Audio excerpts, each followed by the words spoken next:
Syederalon makan bergizi gratis atau MBG akhirnya terlaksana di Kabupaten Aceh Singkil pada Senin 21 Juli 2025. Pada tahap pertama program MBG dilaksanakan di Kecamatan Singkil dengan menyasar sekitar 700 pelajar setingkat PAUD, SD, dan SMP. Para pelajar mengaku senang sebab dapat menikmati daging ayam yang menjadi salah satu menu pada hari pertama MBG. Maklum, selama ini jarang-jarang makan daging di rumah. Diketahui selama ini mayoritas warga Singkil sehari-hari makan ikan laut atau sungai. Umumnya makan daging hanya ketika lebaran Idul Fitri, Idul Adha, atau ada tetangga pesta. Para pelajar ketika ditanya apa menu MBG paling pertama disebut daging ayam. Setelahnya baru menu lainnya seperti sayur dan tempe. Sementara itu, launching MBG ditandai dengan pemotongan pita oleh Bupati Aceh Singkil, Safriadi di SMP Negeri 2 Singkil. Yes. Wait. Aman.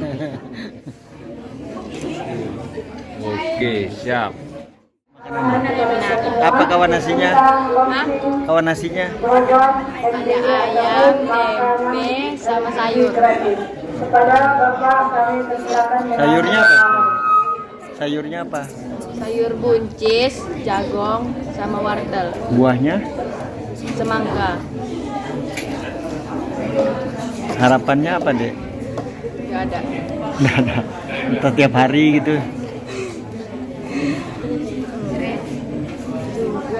Adanya makan gizi gratis ini, alhamdulillah untuk menyehatkan pelajar-pelajar kita, siswa-siswi. Ya, dengan adanya ini dapatlah mereka tambah diberi kesehatan, kedua tambah lancar belajar ya, sehingga dapat meningkatkan tambah pinter lah. Ya.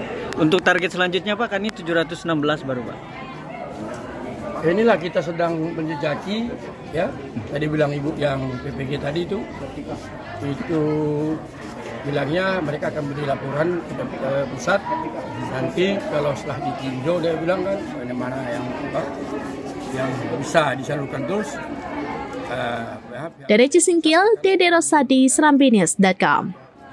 Download Tribun X sekarang, menghadirkan lokal menjadi Indonesia.